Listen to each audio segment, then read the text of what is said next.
예수의 부모는 해마다 6월절에 예루살렘으로 갔다.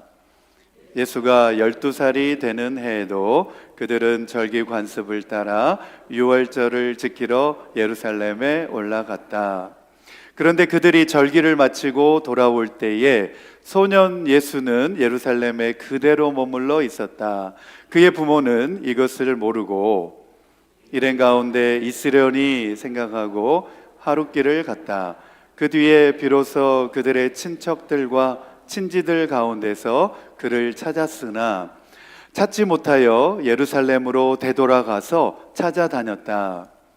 사흘 뒤에야 그들은 성전에서 예수를 찾아냈는데 그는 선생들 가운데 앉아서 그들의 말을 듣기도 하고 그들에게 묻기도 하고 있었다.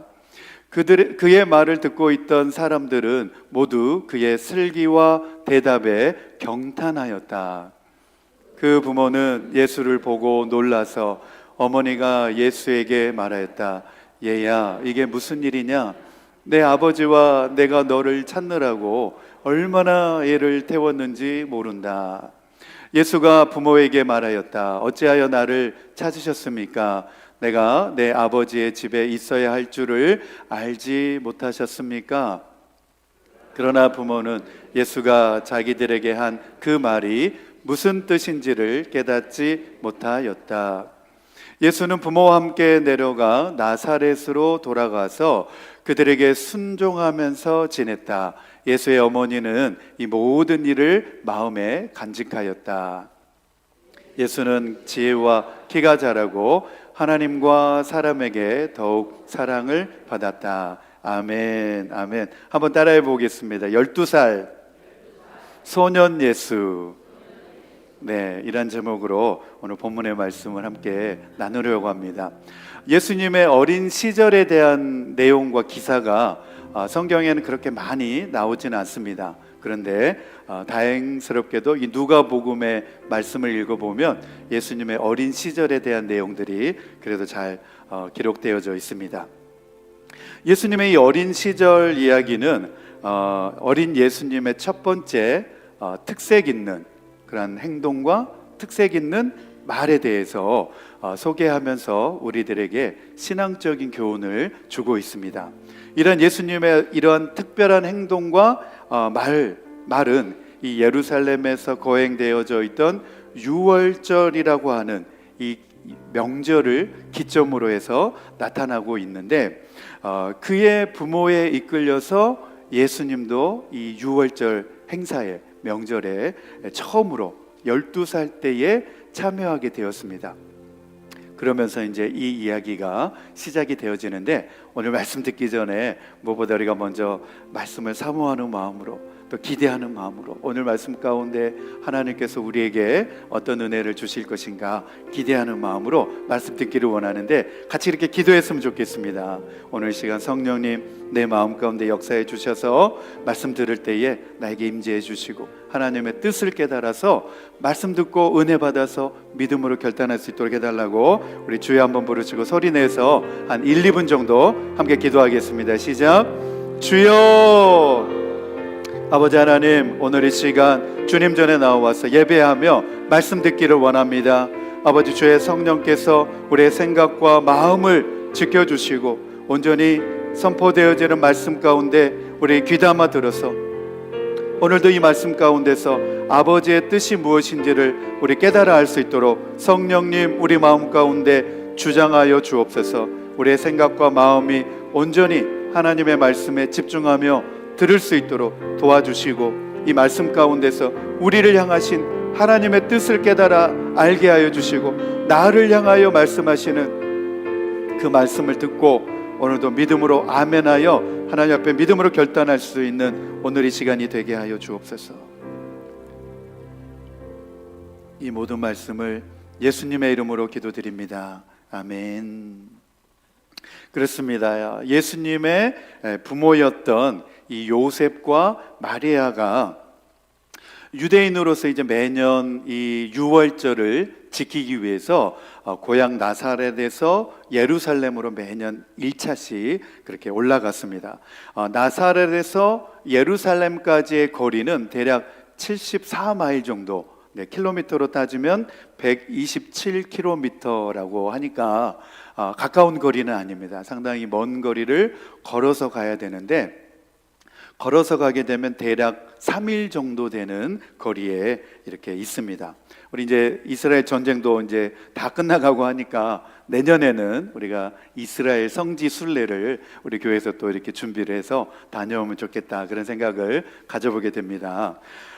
예루살렘이 수도이기도 하고 해서 또 지형적으로도 예루살렘이 가장 높은 곳에 위치해 있습니다. 해발 2474피트 정도 되는 아주 높은 지역에 있기 때문에 이 예루살렘을 중심으로 해가지고 다른 지역으로 가면 내려간다라고 이렇게 표현을 하고, 또 예루살렘으로 다른 지역에서 가게 되면 올라간다, 이렇게 이제 표현을 합니다. 그래서 수도이기도 하고 지형적으로 그곳이 가장 높은 곳에 있기 때문에 성경에 보면 이제 올라간다, 예루살렘을 향하여 올라간다, 또 다른 지역을 향하여 내려간다, 엠마오로 내려갔다, 이런 표현이 성경에 자주 등장합니다. 자, 첫 번째 주제입니다. 같이 읽겠습니다. 시작. 12살 소년 예수님의 행동과 말 속에서 우리는 우선순위 문제, 하나님께 대한 의무와 인간에 대한 의무, 그리고 양자택일 문제, 인간적이며 세속적인 욕망과 하나님의 뜻에 순종하는 마음, 그 사이를 놓고 믿음의 결단을 내릴 수 있어야 하겠습니다. 믿음의 결단이 필요한데, 첫 번째로는 우선순위의 문제에 있어서 하나님이냐 아니면 사람이냐, 그리고 내 이익이냐 아니면 하나님의 뜻이냐, 이 양자택일의 문제를 놓고 우리는 믿음으로 결단할 수 있어야 된다는 것입니다. 여러분, 믿음 생활이라고 할 때에 과거의 믿음에만 머물러 있지 말고 오늘도 우리가 믿음으로 결단을 해야 되고, 매일매일 그렇게 믿음으로 결단하면서 내일도 우리가 믿음으로 결단하면서 살아갈 때 그것을 가리켜서 믿음 생활이다, 이렇게 말할 수 있는 것입니다. 우리가 신앙생활한다, 신앙생활 열심히 하고 있다 라고 말할 때는 오늘도 우리가 믿음으로 살기를 결단하고 내일도 열심히 우리가 믿음으로 살 수 있기를 결단하는 것입니다. 그래서 매일매일의 날마다의 삶 가운데서 우리가 믿음으로 살도록 결단해야 되는 줄로 믿습니다. 그래서 성경에 보면 이제 예수님의 나이에 대한 기록들이 종종 나옵니다. 예수님은 태어난 지 8일 만에 할례를 받으셨고, 오늘 본문의 말씀에 보면 12살이 되었을 때에 이제 이런 사건이 있었고, 그리고 예수님은 이제 30살이 되었을 즈음에 하나님의 그 공생애를 시작하게 됩니다. 그리고 대략 3년 동안의 그 공생애 삶을 사셨다가 이제 가셨습니다. 예수님의 부모님이 예수님과 함께 예루살렘으로 올라가셨을 때는 별 문제가 없었습니다. 그러나 예루살렘에서 유월절 명절을 잘 지키고 이제 고향 집으로 돌아가는 그때에 바로 이 사건이 발생하게 되었습니다. 오늘의 본문의 말씀이 바로 그때 일어난 사건입니다. 예루살렘에서 유월절 명절을 마치고 돌아가는 길에 예수님을 찾아보니까 그 돌아가는 일행 가운데 예수님이 도무지 보이지가 않는 겁니다. 이제 겨우 12살 정도밖에 되지 않은 어린 소년에 불과한데 요셉과 마리아는 이러한 어린 예수님을 도중에 잃어버리게 된 것이죠. 그래서 부모의 입장에서 이 요셉과 마리아는 어린 소년, 어린 자녀를 잃어버렸다고 하는 이 사실에 적지 않게 한번 놀라고 당황했을 것입니다. 우리 누가복음 2장 43절에서 45절입니다. 같이 읽겠습니다. 시작. 그런데 그들이 절기를 마치고 돌아올 때에 소년 예수는 예루살렘에 그대로 머물러 있었다. 그의 부모는 이것을 모르고 일행 가운데 있으려니 생각하고 하룻길을 갔다. 그 뒤에 비로소 그들의 친척들과 친지들 가운데서 그를 찾았으나 찾지 못하여 예루살렘으로 되돌아가서 찾아다녔다 그랬습니다. 이 본문을 읽으면서 아니 부모가 돼가지고 하루 동안 애가 안 보이는데 그를 몰랄 수가 있겠나 이런 생각 하실 수도 있지만 이제 매년 막 가족들과 친지들과 이렇게 일행으로 이제 유월절을 지키기 위해서 가고 또 돌아오기 때문에 이제 친족들 가운데 있겠지 생각하고 이제 하루길쯤 이제 가고 있었습니다. 그리고 나서 이제 찾아보니까 예수님이 보이지가 않았던 것입니다. 하루가 지났을 무렵에 이제 예수님을 찾아보니까 어디에도 보이지가 않았던 것입니다. 그래서 이제 예수님을 잃어버렸다고 하는 놀란 마음과 울먹임 가운데서 부랴부랴 다시 왔던 길을 되돌아서 예루살렘으로 숨가쁘게 달려가서 열심히 찾아보았지만 어디에도 예수님의 모습이 흔적이 보이지가 않았습니다. 그랬을 때 마음에 깊은 죄책감이 들죠. 아이를 간수를 제대로 못했구나. 부모로서는 그런 큰 죄책감이 찾아오고 마음속에 깊은 좌절과 상심이 아마 느껴졌을 것입니다. 이거 어쩌나 어디에 홀로 남겨져서 아마 엄마 아빠를 찾으면서 울부짖으면서 찾아 헤매고 다니고 있지는 않을까. 또 그런 생각도 들 수 있죠. 행여나 인신매매범들에게 붙잡혀가지고 어디 잘못되기라도 하지 않았나, 뭐 이런 불길한 생각들에 휩싸이게 되죠. 온갖 불안한 마음과 또 불길한 생각에 사로잡혀서 아마도 마리아는 정말 정신줄 나간 여인처럼 온 길거리를 다 찾아다니면서 길거리 행여나 걸어가고 있는 아이를 보면 한 명 한 명 이렇게 얼굴을 확인하면서 아마 그렇게 다녔을 것입니다. 저도 이제 13살 난 남자아이를, 우리 한결이를 이제 키우고 있는 부모로서 아직도 제 아이를 보면 물가에 남겨놓은 아이처럼 마음이 많이 쓰입니다. 그런데 이제 제 한결이는 전혀 그렇지 않습니다. 자기는 그냥 다 컸다고 생각합니다. 다 컸다고 생각하고 자기가 그냥 어른이다 생각하고 학교 마치고 친구들하고 또 학교에서 막 이렇게 놀다가 또 늦게 들어오면 제 아내나 저는 이제 또 마음이 막 쓰이고 안절부절 못하고 또 혼자서 자기는 다 컸다고 생각하기 때문에 뭘 한다고 하면은 그렇게 마음이 이제 부모로서는 마음이 놓이지는 않습니다. 아마도 이제 예루살렘 온 거리를 아마 미친 듯이 헤매면서 샅샅이 뒤져보았지만은 예수님을 그 어디에서도 발견하지를 못했습니다.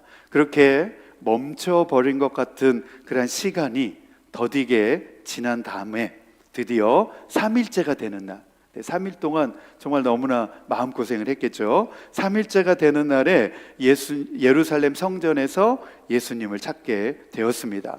예루살렘 성전에서 여러 율법 학자들, 스승 선생님들과 함께 앉아서 진지하게 또 대화를 주고받고 있는 예수님의 모습을 발견하게 된 겁니다. 오늘 주보에도 보면 이제 그 그림이 앞면에 이렇게 실려 있죠. 앞면에 보면은 아마 그런 모습으로 유대 율법 학자들과 선생님들과 예수님이 앉아서 그런 대화를 나누고 있는 그 모습, 그 장면을 이제 보게 된 겁니다. 예수님의 부모로서 요셉과 마리아는 정말 자기들이 걱정했던, 상상했던 모습과는 전혀 다른 모습으로, 감사하게도 다행스러운 모습으로, 예상하지 못한 모습으로 예수님이 그곳에 계셨습니다. 우리 누가복음 2장 46절에서 48절 같이 읽겠습니다. 시작. 그는 선생들 가운데 앉아서 그들의 말을 듣기도 하고 그들에게 묻기도 하고 있었다. 그의 말을 듣고 있던 사람들은 모두 그의 슬기와 대답에 경탄하였다. 그 부모는 예수를 보고 놀라서 그랬습니다. 놀랐겠죠? 네, 안 놀랐다 그러면 부모가 아니죠, 그렇죠?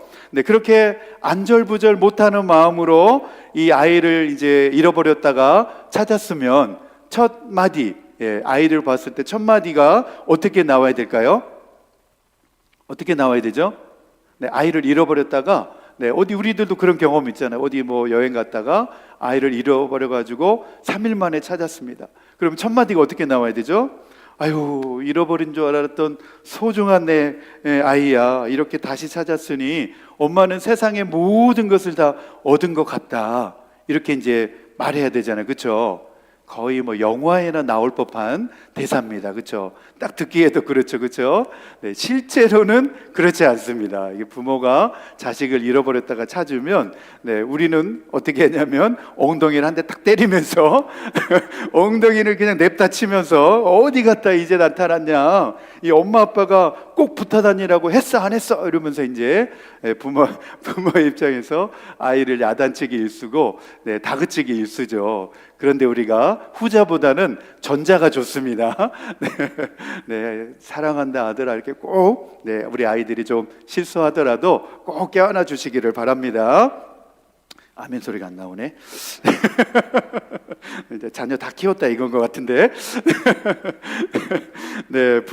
예수님의 부모이셨던 이 요셉과 마리아도 얼마나 놀라고 당황했는지 그 기색이 역력하게 9절 가운데 나옵니다. 우리 48절 말씀 같이 읽겠습니다. 48절 시작. 그 부모는 예수를 보고 놀라서 어머니가 예수에게 말하였다. 얘야, 이게 무슨 일이냐? 내 아버지와 내가 너를 찾느라고 얼마나 애를 태웠는지 모른다 그랬습니다. 개역 개정에는 이게 좀 더 이제 의역돼 가지고 좀 더 이렇게 부드럽게 표현되어져 있는데, 우리가 보고 있는 새 번역에는 그래도 원문 가깝게 직역을 해 놓았습니다. 그래서 이거 좀 감정을 이제 담아서 읽으면은, 얘야, 이게 무슨 일이냐? 내 아버지와 내가 너 찾느라고 얼마나 애를 태웠는지 모른다. 이런 정도로 아마 예수님에게 말했을 것입니다. 여러분, 우리가 자식 키우면서 자식들이 이렇게 부모의 속 태우고 애 태울 때 많이 있으시죠? 자식 키우다 보면 자식이 속 태울 때가 있습니다. 애를 먹일 때가 있습니다. 이렇게 눈빛을 보니까 지금도 진행 중입니다. 그런 분들도 지금도 아직까지 진행 중입니다. 그런 분들도 계시는 것 같은데 위로를 받으시기 바랍니다. 예수님을 키우셨던 요셉과 마리아도 예수님 때문에 이렇게 마음 졸이면서 마음을 태웠던 것 같습니다. 그런데 이 사건 가운데 보면 예수님의 대답을 하는 그 첫 마디에 우리가 좀 주목을 할 필요가 있습니다. 보통 우리가 이제 우리의 자녀들이 부모님에게 대답하는 것과는 좀 차원이 다른, 정말 어떻게 보면 어떻게 이런 대답을 할 수 있을까 할 정도로 좀 독특한 대답을 예수님이 하고 계신 걸 볼 수가 있습니다. 우리 49절에서 50절 우리 같이 읽겠습니다. 49절 50절 시작. 예수가 부모에게 말하였다. 어찌하여 나를 찾으셨습니까? 내가 내 아버지의 집에 있어야 할 줄을 알지 못하셨습니까? 그러나 부모는 예수가 자기들에게 한 그 말이 무슨 뜻인지를 깨닫지 못하였다 그랬습니다. 이제 12살입니다. 12살 된 어린 소년, 그 예수님이 지금 부모에게 어찌하여 나를 찾으셨습니까? 내가 아버지의 집에 있어야 할 줄을 알지 못하셨습니까? 좀 이렇게 첫 마디, 마리아와 요셉을 만났던 그 첫 마디에 이렇게 말씀하신 겁니다. 이 말씀 가운데 들여다보면 뭐뭐 해야 합니다 라고 하는 이 필요성이 들어 있습니다. 내가 뭐뭐 해야 합니다. 내가 아버지 집에 있어야 합니다 라고 하는 그러한 필연성이 그 속에 들어져 있습니다. 이것은 이제 무슨 말이냐면, 혈육상의 부모인 마리아나 요셉에게 어떻게 보면 좀 공손한 대답처럼 들리기는 하지만, 사실은 이 말씀 가운데 들어있는 내용은 예수님 자신이 어떤 분이시라고 하는 사실을 드러내 보이고 있는 겁니다. 나는 육신적으로는 요셉과 또 마리아의 그 아들이기도 하지만 나는 하나님의 아들로서 이 땅에 왔습니다 라고 하는 예수님의 자기 정체성, 자기 존재의 의의를 이 말 가운데서 드러내고 있는 겁니다. 내가 아버지의 집이 어디죠? 나사렛이잖아요. 그렇죠? 육신의 부모의 입장에서 볼 때는 나사렛이 예수님의 집인데, 지금 예루살렘 성전에서 예수님께서 뭐라고 말씀하셨냐면, 내가 아버지의 집에 있어야 할 줄을 알지 못하셨습니까? 이렇게 지금 대답을 하셨다는 겁니다. 그러니까 12살 된 예수님이 내가 지금 하나님의 아들이시라고 하는 사실을 이 대답 가운데서 드러내신 겁니다. 그래서 성경 주석학자들이 바로 이 본문의 내용을 이렇게 해석을 해놓았는데, 바로 이러한 예수님의 행동에 대해서 이제 육신적인 관계를 끊어내는 시험 작업으로서 예수님이 이끌고 가고 있다. 이렇게 이제 육신적인 관계를 점점점 예수님이 끊어내고 있는 단계로 예수님이 나아가고 있다. 이렇게 주석학자들이 해석을 해놓았습니다. 이런 사실은 이제 누가복음 8장에 가면 더 명명백백하게 나타납니다. 우리 누가복음 8장 19절에서 21절 같이 읽겠습니다. 시작. 예수의 어머니와 형제들이 예수께로 왔으나 무리 때문에 만날 수가 없었다. 그래서 사람들이 예수께 전하였다. 선생님의 어머니와 형제들이 밖에 서서 선생님을 만나고 싶어 합니다. 예수께서 그들에게 말씀하셨다. 하나님의 말씀을 듣고 행하는 이 사람들이 나의 어머니요 나의 형제들이다. 이제 점점점 예수님의 공생의 삶 가운데로 이제 자신을 맡겨드리고 나아가는 것을 이 대목에서도 볼 수가 있습니다.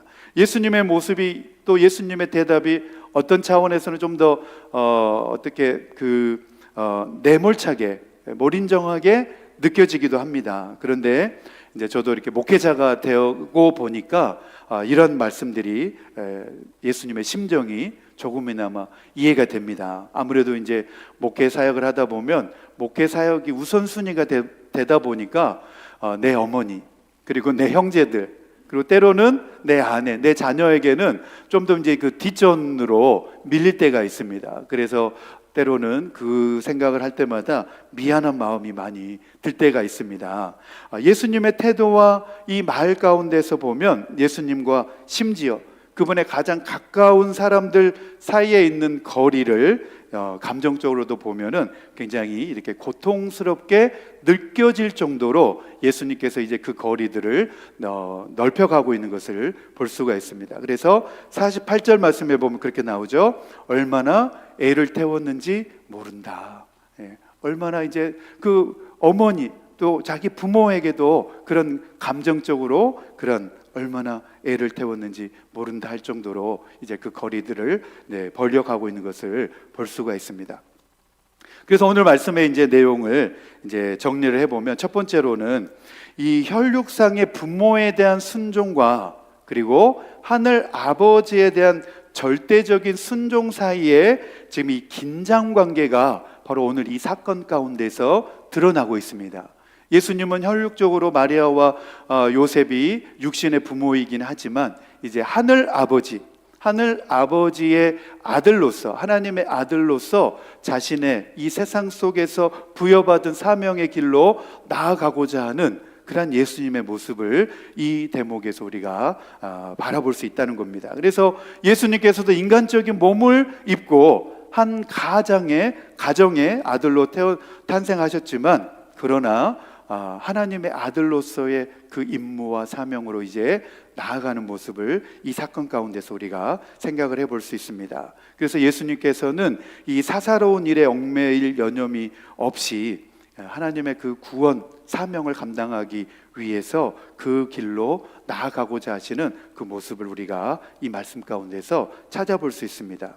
이 땅에서, 지상에서 수행해야 될 인간에 대한 모든 임무는 이제 하나님이 허락한 그 한도 내에서 수용될 뿐만 아니라 이제 그 예수님의 우선순위는 절대적으로 하나님의 뜻을 받드는 일에 이제 맞춰져 있다라는 것을 이 사건을 계기로 해서 우리가 생각할 수 있습니다. 두 번째로는 예수님은 자신의 전생애가 하나님의 뜻에 의해서 전개되어야 함을 분명히 자각하고 계셨고 인식하고 있었다는 거죠. 49절 말씀에 보면 내가 아버지의 집에 있어야 할 줄을 알지 못하셨습니까? 라고 하는 이 말씀 가운데서 이제 예수님은 하나님이 맡기신 이 땅 가운데서 예수님께서 감당해야 될 그 사명, 그 길로 나아가고자 하는 의지를 드러내셨다라고 볼 수 있습니다. I must be, 나는 분명히 이제 해야 됩니다 라고 하는 그런 당위성이 그 말씀 가운데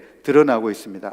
마찬가지로 이런 내용을 토대로 해서 우리 성도님들도 하나님께 받은 의무와 그리고 사람에 대한 의무에 있어서 우선순위의 문제를 생각하지 않을 수 없습니다. 사람에 대한 의무 그리고 하나님께 대한 의무, 그 의무에 대하여서 우리는 무엇이 우선순위가 되어야 되는지를 이 말씀 가운데 우리는 고민할 수 있어야 되고, 또 내 삶 가운데서 내 이익과 내 욕심을 채우는 것과 하나님의 뜻을 이루는 일에 있어서 이 양자택일을 해야 되는 문제에 있어서 우리는 믿음의 결단이 필요하다는 겁니다. 내 주변에 친한 사람들과 어울려서 하나님의 뜻은 안중에도 없고 그 사람들의 말만 듣고 그 사람들이 좋아하는 대로 행하다 보면 우리는 점점점 믿음과는 거리가 먼 삶의 길로 나아갈 수밖에 없다는 겁니다. 바로 우리가 수요일 저녁마다 잠언서의 말씀을 가지고 이제 계속 살펴보고 있는데, 바로 지혜가 필요한 거죠. 우선순위를 정하고 양자택일의 문제에 있어서 지혜가 필요한데, 잠언서에서는 그 지혜가 뭐라고 말씀하고 있냐면 바로 하나님을 경외하는 것이 지혜의 근본이고 지식의 근본이다, 이렇게 말씀하고 있는데, 바로 삶의 우선순위를 정하는 일에 있어서 그리고 양자택일을 해야 되는 문제에 있어서 하나님을 경외하는 그것이 가장 우리의 근본이 되어져서 그 길로 선택하면서 믿음으로 결단할 수 있는 저와 여러분 되기를 축복합니다. 네, 실천을 위한 적용입니다. 우리 첫 번째 같이 읽겠습니다. 시작. 하나님께 대한 의무와 사람에 대한 의무 중에서 양자택일을 해야 할 경우가 있습니다. 예수님의 마음을 헤아려 보면서 우선순위를 정해야 하고 믿음의 결단을 할 수 있어야 합니다. 예수님은 부모님을 섬겨야 되는 일과 하나님의 사명을 감당하는 이 일을 놓고 무엇이 하나님을 경외하는 일인가를 생각을 하셨습니다. 그래서 하나님을 경외하는 그 일을 쪽으로 선택하면서 나아가셨던 것을 볼 수 있습니다. 그래서 이 말을 자칫 오해하셔가지고 무조건 하나님에 대한 의무만을 앞세워가지고 사람과의 의무는 소홀해도 된다, 그런 뜻이 아닙니다. 때로는 가정에서 우리가 신앙생활을 열심히 하려고 하는데 부모님이 믿지를 않아서 교회를 못 나가게 하고 예배를 못 드리게 방해하면 어떻게 해야 됩니까? 부모님이 교회 못 나가게 하고 예수님 믿지 말라고 하니까 부모님께 효도해야 되니까 그 말을 들어야 될까요? 대답을 못 하시는데 다 효도를 잘 하셔가지고 그런 것 같습니다. 하나님을 믿지 못하게 할 때도 우리는 하나님을 믿어야 되는 신앙을 선택해야 되고 지켜야 되는 줄로 믿습니다. 그런데 이 율법 학자들이라든지 바리새인들이 이 말씀을 왜곡해가지고 그렇게 받아들였습니다. 부모님을 섬겨야 되는데 하나님을 섬긴다고 앞세우면서 부모님께 드릴 것을 드리는 것을 아까우니까 고르반 해가지고 이건 하나님께 드린 바가 되었습니다, 그러니까 부모님께는 안 드려도 됩니다 해가지고 부모님 공경하는 것을 소홀히 했습니다. 그럴 때 예수님께서는 그것이 참다운 하나님을 공경하는 것이 아니다, 이렇게 예수님께서 말씀하신 적이 있습니다. 우리 마가복음 7장 9절에서 12절 같이 읽겠습니다. 우리 마가복음 7장 9절에서 12절 시작. 또 그들에게 말씀하셨다. 너희는 너희의 전통을 지키려고 하나님의 계명을 잘도 저버린다. 모세가 말하기를 내 아버지와 내 어머니를 공경하라고 하고 또 아버지나 어머니를 욕하는 자는 반드시 죽을 것이다 하였다. 그러나 너희는 말한다. 누구든지 아버지나 어머니에게 말하기를 내게서 받으실 것이 고르반 곧 하나님께 드리는 예물이 되었습니다 하고 말만 하면 그만이라고 말한다. 그러면서 아버지나 어머니에게 그 이상 아무것도 해드리지 못하게 한다. 그래서 예수님께서도 하나님의 계명을 저버리는 것에 대하여서는 바리새인이라 할지라도 그것에 대해서 지적하고 있는 것을 볼 수 있습니다. 그래서 우리가 양자택일의 문제에 있어서 무엇이 하나님을 공경하고 하나님을 경외하는 일인지를 잘 생각을 해보셔야 됩니다. 자, 두 번째 같이 읽겠습니다. 시작. 인간적이며 세상적인 욕심과 하나님의 뜻에 순종하는 마음 사이에 양자택일 문제를 놓고도 믿음의 결단을 내릴 수 있어야 합니다. 여러분, 선택을 하고 무언가를 결정할 때에 반드시 신앙적인 방법으로 선택을 하셔야 됩니다. 이것이 믿음의 결정인데, 믿음의 결정인데 나와 친하다고 그 사람이 주장하는 것은 무조건 따라가고 신앙적이지 않는데도 그저 따라가고 하면은 우리가 신앙을 점점점 잃어버릴 수 있습니다. 그래서 기도하시고 어떤 문제를 선택하고 내 인생의 어떤 문제를 결정할 때도 이것이 과연 하나님이 기뻐하시는 일인가, 하나님의 뜻인가를 반드시 물어야 되고 신앙적으로 그 모든 문제들을 선택할 수 있게 되기를 축복합니다. 그래서 우리 인생의 모든 일에 있어서 신앙적인 동기가 반드시 수반되어져야 한다. 신앙적인 동기로 결정하고 선택해 나가야 된다. 그럴 때 우리가 믿음 생활을 하고 있다, 이렇게 말할 수 있습니다. 오늘 말씀 우리 생각하면서 우리 2월 주제 찬양 부르시면서 우리 믿음으로 함께 결단하기 원합니다. 우리 약할 때 강함 대신에 우리 찬양팀 나오시고 함께 우리 찬양하겠습니다.